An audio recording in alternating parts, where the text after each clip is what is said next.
Hey YouTube. Okay, now last week I did a very long video about trying to talk about how bad things can get, and I'll be honest, things got really hard after the video, and I'm not going to really go into it because it was a low point. But in that low point, after coming out that low point, I realized a lot of who I was and came to accept who I was, and that's kind of the inspiration for this episode today. And yeah, I know my light's shining, and if anyone says anything about how horrible my camera work is, get over it. I'm just joking with y'all. So I got thinking and thinking. Well, how can I follow up about gaming like that? About what getting prepared? About what you know, or not about gaming, but follow up about life lessons that one can learn, and about how those life lessons can apply to the channel, and maybe something that can help you as an individual, and especially if you're a trans individual like me, help you establish a connection to who you are more. Now, my outlets have always been gaming, and I guess this episode's going to be called Finding Yourself in Games versus Escapism. My outlet's always been gaming, and right now I have open my card box here. You can see my deck box for a very good reason. I play a lot of games, obviously. I mean, I own every game I've pulled out so far, and I've owned a lot more. Maybe one day I'll show a video of everything I own. And my friends own, of course. My roommate, I should say. Well, he's a friend, but... So, in the exploration of a character, I've kind of unified my image as an in-game character. Now this image evolves and stuff, but there's always a few facets of it that stay the same. One being intelligence over brute strength, another being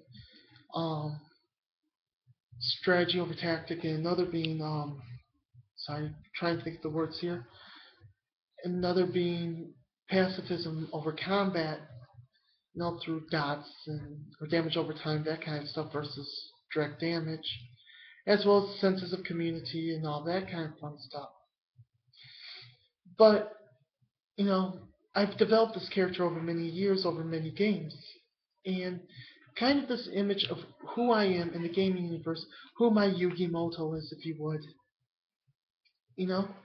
Like, if I were in a gaming-based anime or manga, what would my character be? This is something I thought about long and hard over the years.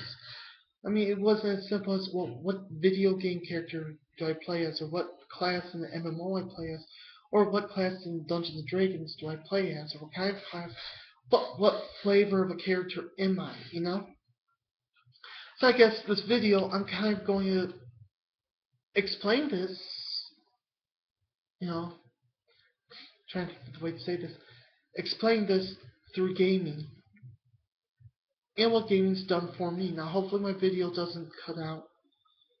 Last week allowed me to do a 20-minute video or 25-minute video. Hopefully this week it will too, because I do want these to be long format. Now, I've been playing Magic the Gathering since beta. I mean, come on, I'm 30 years old. I've been gaming for a while. 94 is not too unbelievable for me to get into what is now what I would consider to be one of the biggest card games of all time, and the originator of the collectible card game genre, which I actually love. Hopefully one day get to make my own in Legacy, but that might just end up being a living card game. I gotta get a sip. This is the 6th video I'm doing, and I haven't drinking a sip yet.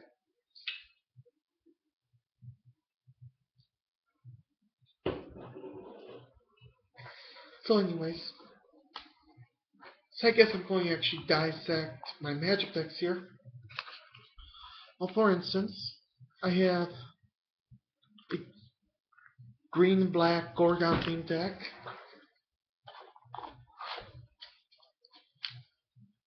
With 2 page markers for some stupid reason. Hold on.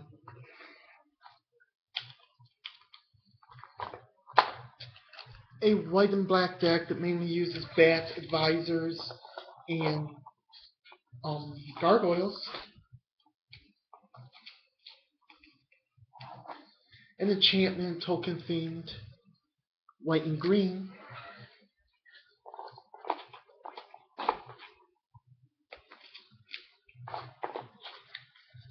A white mystical denial deck, which I love, by the way.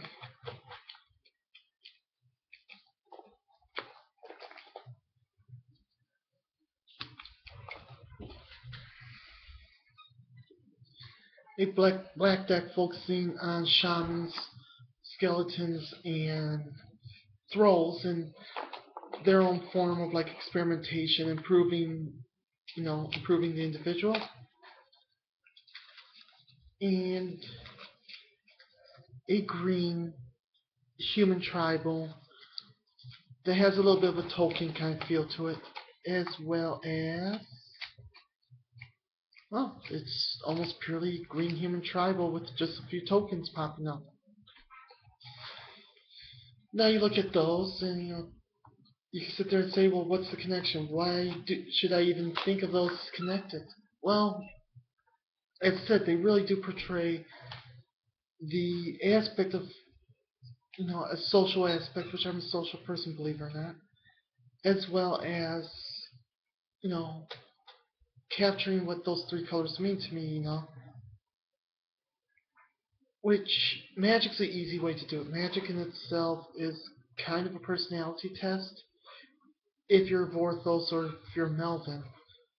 Now, once you get into the other ones, the personality test affects a little differently. But with magic, your colors kind of do dictate what kind of person you are. If you're someone who loves more logistics, blue is a great color for you. Blue-white especially. My roommate plays blue-white like nobody's business. And he's a very intellectual person. Like, he won't admit it. People won't admit he's intellectual, but he honestly is a very intellectual and analytical person. And he plays blue-white and blue-black to a T. Green-white-black hits me because, I'm someone who does have a lot of impulses. And does, even though I act like I don't, I try to hide my impulses. I do act on my impulses. And I'm someone who likes to enhance. I like to take what I have and build on it. I like to build foundation stuff. And that color trio allows me to build an army, enhance all of them, and then attack in, which I'm making an EDH deck based on that strategy, actually, using a little bit of strategies from all of those decks. But, that's Magic the Gathering. One of the games I play Cardfight Vanguard, which I play Nova Grappler, which my Nova Grappler deck is literally all about swinging without swinging, knocking the opponent down, and the whole relying on your friends kind of thing, society kind of thing. Yu-Gi-Oh! I have a Psychoroid deck. I use roids and I can't find my and Psychers in a deck that again acts as a society kind of based thing where the deck itself builds up, and plus I have a second Yu-Gi-Oh deck on the same concept where it is using Gusto and Light Sworn. So Light Sworn,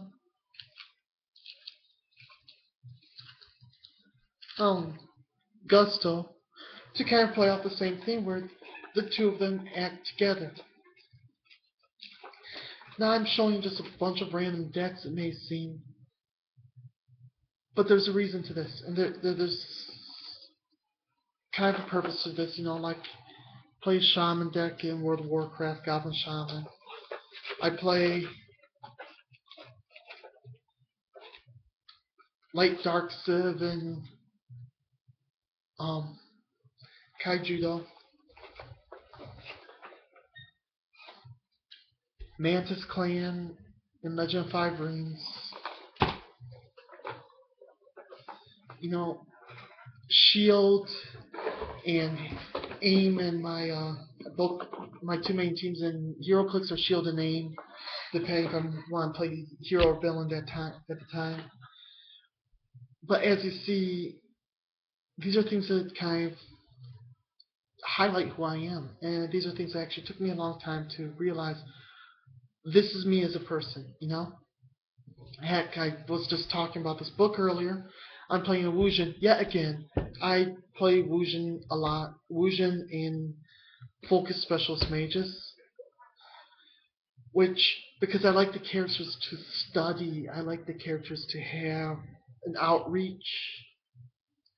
Know that the power doesn't just come from them, but comes from outside of them and beyond them. And they pull power from the elemental planes, or they call upon their spirits. If in the case of the Wushen, they carry around books and they study. Like, you can ask people who played with me, especially my roommate.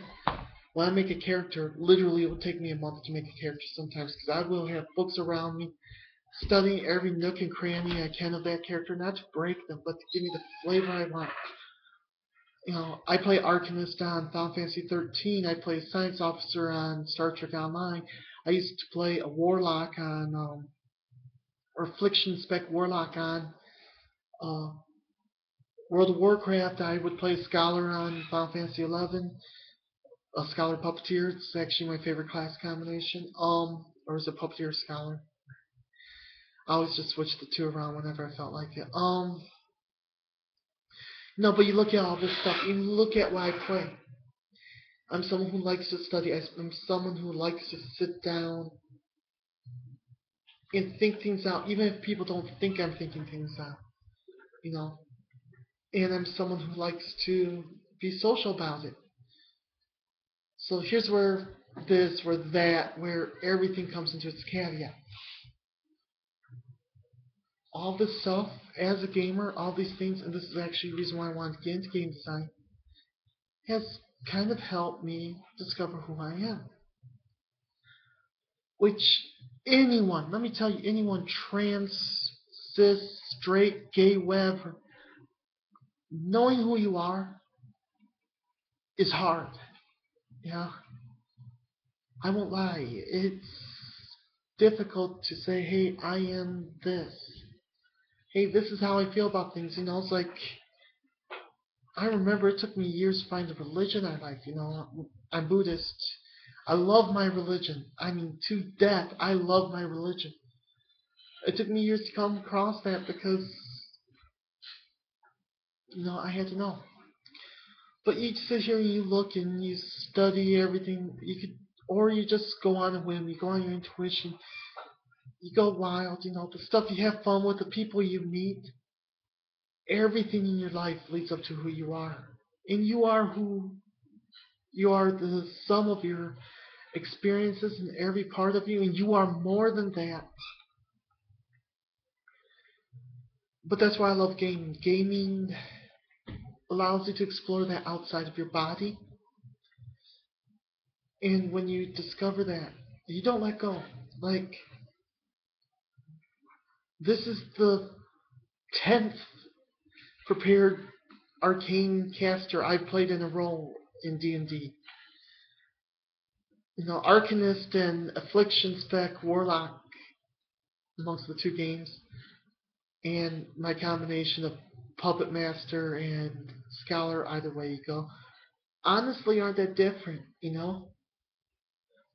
But I'm someone who likes the passive, who likes slowly eating away at the opponent versus, locking them out or tearing them down. I'm someone who likes to swing their strength instead of mine to take them down. I'm someone who likes to study, who favors intelligence. I design role-playing characters. Heck, my character on Fallout 3 and Fallout New Vegas, I have literally made a character where I got through most of the game with minimal combat because I talked my way out of stuff. And I love doing that because it's a challenge to me. It's like, well, how can I get through this game without focusing on combat? I'm not saying I'm a pacifist. Well, alright, I am a pacifist, but not to the point where we're all down with war and stuff. War is going to happen. part of life. The suffering's part of life. But it allowed me to discover who I am. I think that's one of the big things gaming did. And if you're not a gamer and you're watching this, and you're still watching this, I thank you, by the way. I would suggest picking up a role-playing game, maybe. If you're still in the closet, you're having troubles coming out or whatnot, as trans or anything. It allows you to step your foot into the water, explore who you are, it's a cool feeling because I remember the first time I picked up a role-playing book, I was brave enough to play a female character, and the group did not react normal to it. Like, they looked at it and was like, well, why are you playing a female character? And, like, the book I'm writing actually had an incident where let's talk about the questioning, and I'd come up with excuses and stuff, but it allowed me to be in that female social aspect without them knowing. It allows you to remove yourself from your skin and look at you subjectively inside of you and analyze yourself, Even if you're not trans and you play a female character, you're still analyzing yourself. What does femininity mean to you? How do you react to femininity? How do you react as feminine? And this kind of stuff is stuff that I know people forget when you're gaming. And it's something that I think, honestly, us as gamers need to look at. What does it mean? When you make a magic deck, alright, I make decks to this formula, okay? And I'm going to pull out one of my decks. Actually, my visor deck, I think, is going to be the best one for this. So I think this is purely to this. This deck is made to a very specific formula that I came up with myself. Now in it, 16 cards, or 16 non-land cards are determined for yourself, okay? What these cards are divided into are 2 legendaries you only have one of. Those are the only legendaries in your deck. Planeswalkers fall into this. So, I have exactly 2 legendaries in this deck. And they have to hold a thematicness to your deck and the color identity to your deck. If you play EDH, you know what I'm talking about there. Then you have 1 creature and 1 non-creature spell that you each have 4 of. Those are your spells that are your preferred spells, Then you have a creature and a non-creature. You have 3 of those are your preferred finishers, how you want to end up the game. Every other spell in this deck has to have 2 or 1 of, no more than 2 of, and you only can have 36 non-land cards and 24 land cards.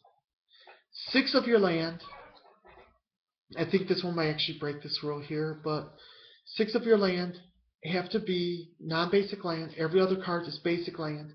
But 6 of your land are 3 of one non-basic land, 2 of another, and 1 of the third. Again, fit your color identity. Every card has to fit your color identity. You choose 3 or 4 tribals. 3 is easier to do and actually feels more fluid. And those are the only tribals you can use within your deck. What this does is it creates a deck that feels like you. I know that sounds silly, but it captures you actually.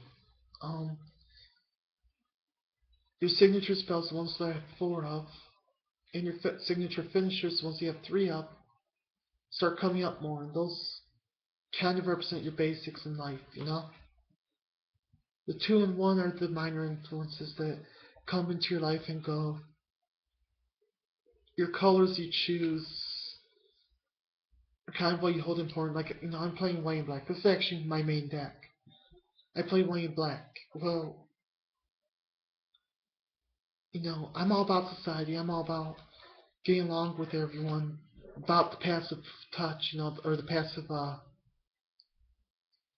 experience. Like, for instance, okay, one of my legendaries is Masako, with the humorless, which allows you to block what's tapped, my absolute favorite cards of all time is Warden of the Wall, which on your turn is not a creature, but a mana source. And so we start seeing in this deck is kind of this, aspect of the passive, the passive block, the passing block, the passing blow, all of that. Where instead of trying to draw your opponent in combat, you're trying to actually draw your opponent down outside of it. For instance, like I use feebleness a lot. And the black's the subtlety aspect, it's the shadows. Not sneakiness for me, but actually subtlety. So that subtlety between white and black in society kind of gives my deck that feel of who I am. And you do that. You're a Magic player, do that. Make a deck like that. See what comes out. And I tell you what, you will see yourself in your deck, actually.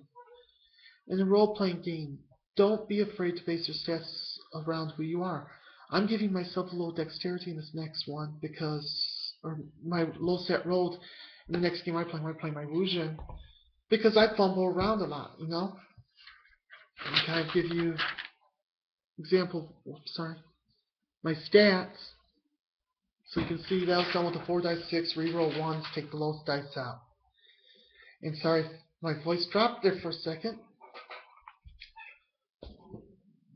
But as gamers, as trans or pansexual, bisexual, lesbian, gay, it doesn't matter. Gaming is a helpful tool. It's a helpful tool to discover things. Now, on the same note, it's not the only tool, okay? And I said after I did my video last week, things got kind of hard. The next day, things got really hard. I had hit very low in my depression and almost did some stupid stuff. Alright? One, don't do stupid stuff. I don't care how depressed you get, don't be like me, don't do stupid stuff. But two, if you get that low, I think this is going to be the weirdest lesson I can actually teach anyone. If you get that low, when you come out, look back on it. I'm not joking. Look back on that low when you come out. Because I'm trying to think how to word it. You'll discover more about yourself from the lows than you will the highs. I've got stuff I've been trying to accept about myself. Sorry, hiccup there. Accept about myself. Like when I came out as trans, it wasn't the only thing I had to come out about. It wasn't the only thing I had to accept in my life. My pansexuality for one. That was something that gender identity and sexuality are not inherent with each other. And that was something I had to accept about myself too. I mean, it wasn't as hard, it was more weird to accept it.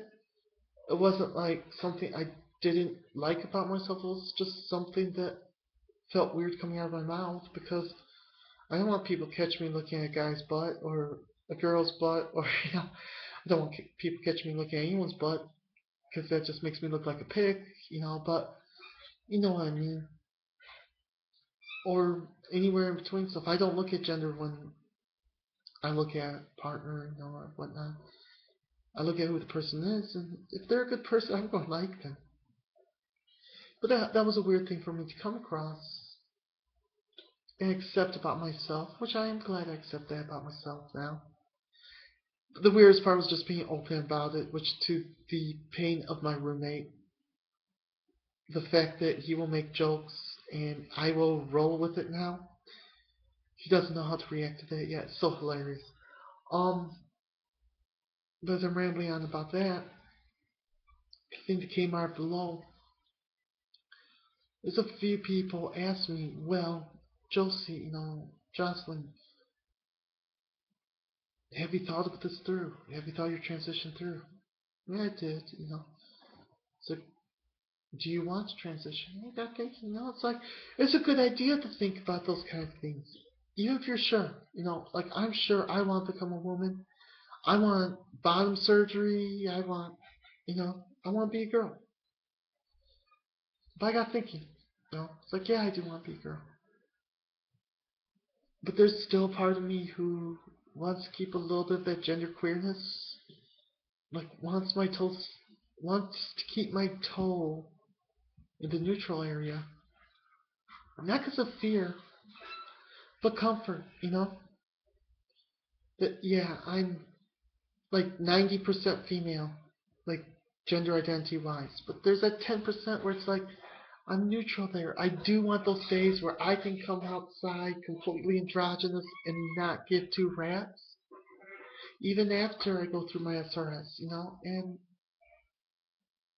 that's me, That's who I am. Hey, it's good to look on yourself and think about those things. And another thing, people, deal with your problems, you know. I know people are going to look at me and say, oh, you are such a hypocrite, saying deal with your problems while you're, you know, going through a lot of these issues yourself. I'm saying through experience, okay? So, I didn't deal with my dad's death for 13 years, and that's what led me to stupid on, I don't know, so Friday, I think. And why I say it led me to stupid, I mean it led me to stupid. And deal with those. Even if you're during your transition, don't let that build up. Trust me. Now, what made me really depressed, and a lot of people aren't getting this, is the fact that I could never come out to my father. My dad died 2001, the day after Father's Day. It was the hardest day of my life, Still is the hardest day to think about it. Yeah, I'm not going to cry.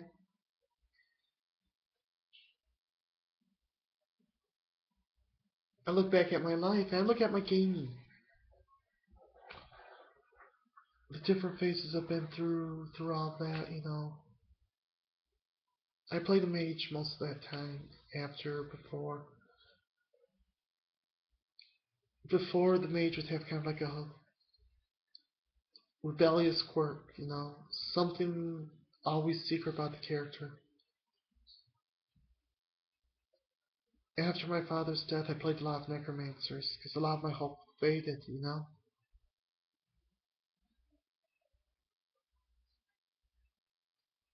15 years later, after high school, I played a lot of transmuters, a lot of transmutation focus, because I want to change my life. I want to move forward. And now I see myself playing a lot of abjuration, because now that I've moved forward and changed and become more of who I am, I want to protect it. I want to protect it with all my life, who I am. And I am sorry for my friends out there who see the umpty million trans and LGBT pride messages on my Facebook. Buy my own shield. And yeah, I got friends, loved ones, heck, a very, very wonderful girlfriend who puts up with way more than she probably should. But in the end, all of this that I go through, all of my struggles, all of my difficulties, they make me who I am. And probably the easiest way that I can reflect who I am inside without running around with my soul naked, I guess you could say, is through my characters. And no, that seems weird. Seems weird concept if you're not a gamer, if you're not trans, or any of the LGBT. I'm not actually being exclusive here. But as a character, You could be like, oh, this is who I am. I mean, seriously, you look at my phases of mages, you know?